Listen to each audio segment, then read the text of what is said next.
जय महाकाल। साधना ज्ञान की वीडियो देखने के लिए आपका बहुत बहुत धन्यवाद।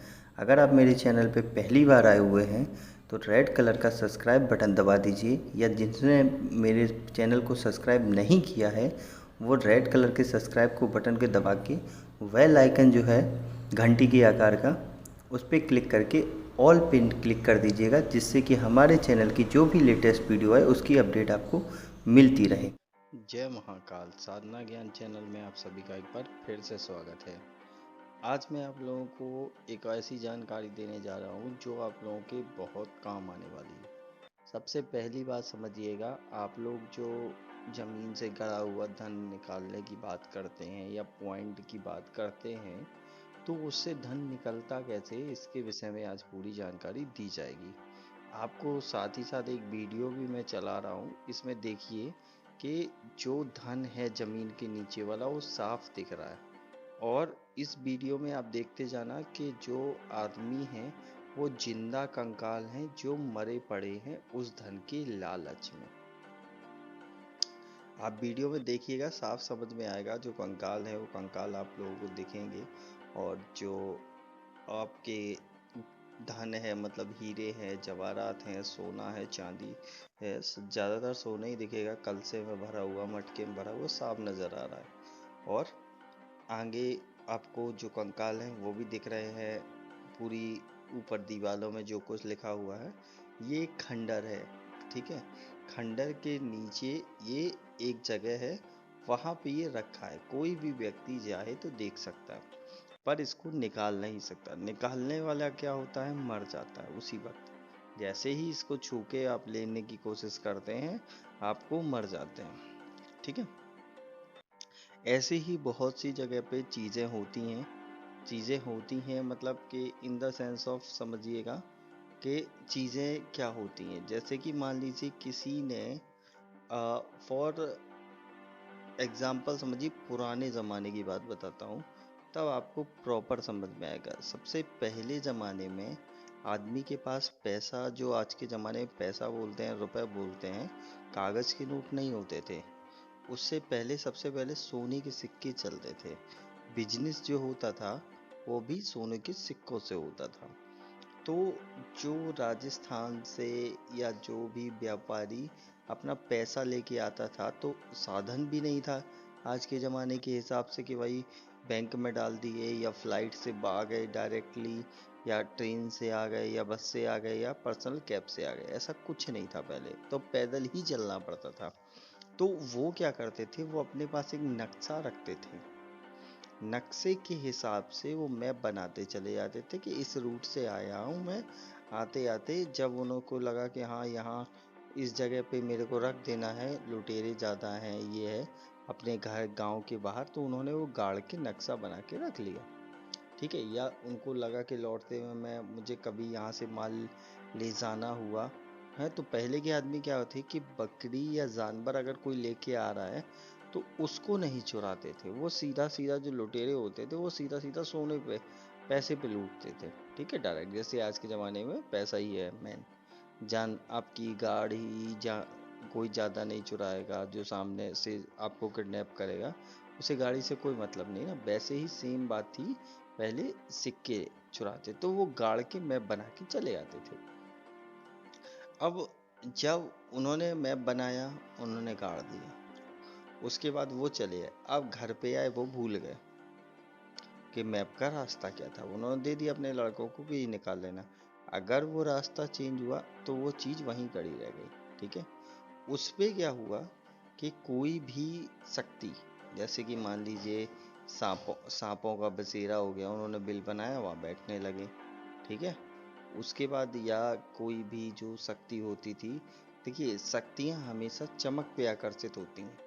अब सोने की या चांदी की, हीरे जवाहरात की चमक तो ज़्यादा होती है ना, तो वो चमक के अकॉर्डिंग उस शक्तियाँ वहाँ बैठने लगती हैं।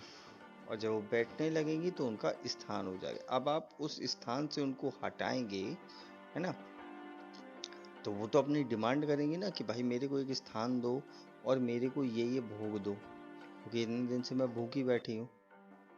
तब जाके आगे वो प्रोसेस हो पाएगा, समझ गए। एक कंडीशन यहाँ खत्म हो गई।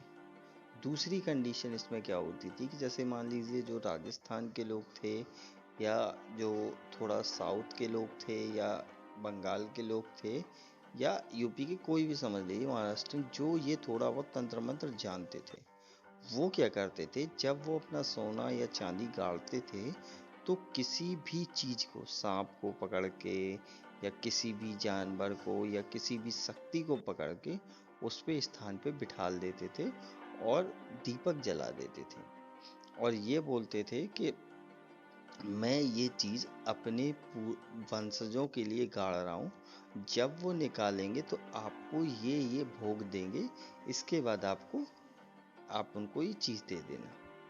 ठीक है, तो अब उन्होंने तो मैप बना दिया, दे दिया।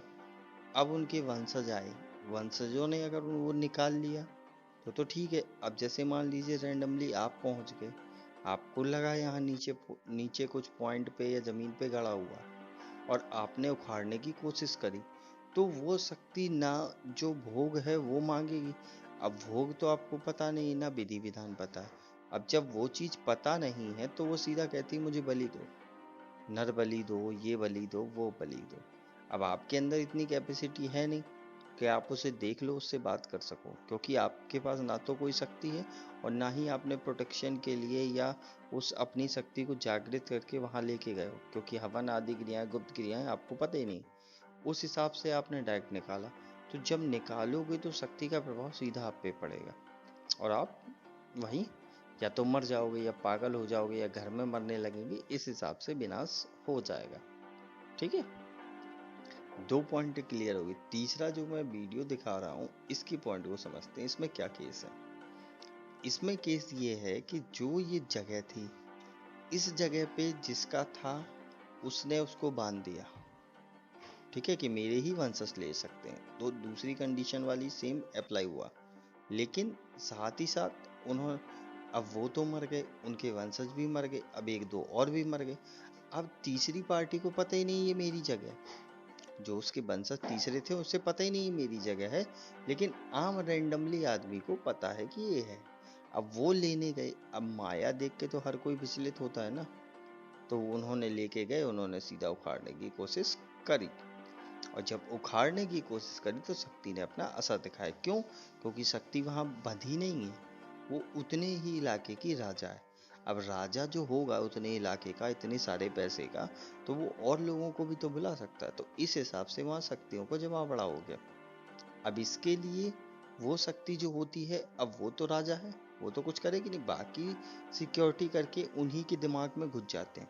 या तो वो लड़वा देंगे, या मार देंगे, या खोपड़ी टकराने लगेंगे, क्योंकि आप जो हैं, आपको तो सीधा सीधा दिख रहा है, आपने तो डायरेक्ट उठा लिया ना। आपने ना तो अपनी कोई शक्ति का इस्तेमाल किया, ना कोई अपनी शक्ति को जागृत करके लेके गए वहाँ, कि हवन आदि क्रिया करके कि मैं जागृत करके लेके जा रहा हूँ, कुछ नहीं होने जाऊँ।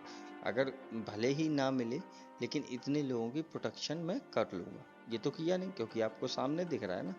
खोदने वाले में डर लगता है, आपको लगता है कहीं कुछ होना, और उसमें तो सामने दिख रहा है, और ना आपको पास सकती है, तो वो ऐसे लोगों ने निकाला, और ना ही प्रोटेक्शन करी, तो वो लोगों के ये कंकाल है। अब आप लोगों को ये तो समझ में आ गया कि ये चीजें कैसे होती। अब इसको निकालने का प्रोसेस क्या है, अब ये समझो। क्योंकि अब मान लीजिए किसी के पास भी तो गड़ा हो सकता है, किसी के पारिवारिक गड़ा हो सकता है, उसके लिए आपको क्या करना होता है? सबसे पहले उस जगह का एक वीडियो बनाइए, छोटा सा, है ना, जमीन का, जहां आपको लगता है यहाँ है, या आपके घर में पता नहीं है कहाँ है। ठीक है, तो वीडियो बनाइए। पता नहीं है तो उस जगह की, मतलब उस घर की मिट्टी मिट्टी को लाई दे दीजिए, जिसको भी देना है। उसके बाद वो अपनी शक्तियों से, जो भी आपका चार्ज लगेगा, वो हवन आदि क्रिया करके अपनी शक्ति से पूछेगा कि क्या ये आपका ही है, और इस जगह में आपको जो सामान है वो है या नहीं है। अगर वो शक्ति कहती है हाँ, तो फिर वो कहेगा ठीक है, अब मैं इसे निकालना चाहता हूँ, क्या ये निकल सकता है? तो वो कहेगी ठीक है। अगर देखो निकालने वाली चीज होगी जिसमें किसी का कोई नुकसान नहीं होगा, तो वो कहेगी ठीक है, आप निकाल लीजिए, इतना इतना भोग इन इन लोगों को देना है, और ये शक्ति को आपको जागृत करके या हवन आदि क्रिया करके लेके जाना। बस आपको वो करना है, वहाँ जाके वो भोग देना है, उसके बाद सीधा निकाल लेना है और उसमें से जो निकलेगा उसका 10% मतलब तीसरा हिस्सा समझ लो, या चौथा या 10वां हिस्सा आपको पुण्य में लगाना है। पुण्य मतलब किसी भूखे की मदद करना, भंडारा करवा के बंटवाना, ठीक है, जिसमें आपकी भी मेहनत लगे। किसी को कपड़े देना, ठंडक आ रही है ठंडक के कपड़े देना, बरसात में बरसात के कपड़े देना, ऐसे करके कांडोम लगाना। ये नहीं होता है कि मैंने तो 10% जाया और मंदिर में चढ़ौती चढ़ा दी। ये कोई धर्म कर्म नहीं है। क्या आपने जिम्मेदारी ले सकते हैं कि कोई भी जो पंडित है वो आपका पैसा सही इस्तेमाल कर रहा है? नहीं ना। अगर आप किसी को स्वेच्छा से दे रहे हैं, दान चीज कर रहे हैं, तो आपका फायदेमंद है ना, क्योंकि हमें पता है कि हमने इस आदमी को कपड़े दिए, उसके कपड़े पहने, उसे अच्छे लगे, उसका गरीबी में अच्छा हुआ, है ना, या हमने किसी भूखे को खाना खिलाया, तो वो मेरा पुण्य हुआ ना। तो वैसे ही आपको 10% करना होता है। ये करने के बाद आपका धन आपके पास सुरक्षित रहेगा, कभी कोई नुकसान नहीं होगा। और यही तरीका होता है राइट। अगर आप उल्टा करेंगे तो आपका भी यही हाल होगा। तो मेरा काम है सिर्फ आपको समझाना और बताना। अब इसके विषय में और भी कोई जानकारी हो तो आप मेरे को व्हाट्सएप पे कांटेक्ट करके पूछ सकते हैं। नेक्स्ट वीडियो में कुछ और बताऊंगा। तब तक के लिए जय महाकाल, जय माँ भवानी। अगर आपको हमारी दी गई जानकारी पसंद आई हो या वीडियो आपको अच्छी लगी हो तो लाइक के बटन पर क्लिक करिएगा। अगर आपको पसंद नहीं आई है तो डिसलाइक के बटन को क्लिक करिएगा। और अगर आपकी कोई राय है तो कमेंट बॉक्स में बताइएगा। अगर आपको वीडियो किसी और को शेयर करनी हो तो शेयर बटन पे क्लिक करके किसी भी फंक्शन से आप दूसरे को भेज सकते हैं। अगर आपको हमसे किसी भी तरह की और जानकारी चाहिए तो डिस्क्रिप्शन में जो हमारा नंबर पड़ा है व्हाट्सएप पे, वहाँ पे मैसेज करेंगे तो वहाँ पे आपको टेलीग्राम ग्रुप के लिंक आ जाएंगे जो डिस्क्रिप्शन में पड़े हैं, अगर वो आपसे ओपन नहीं हो रहे हैं तो।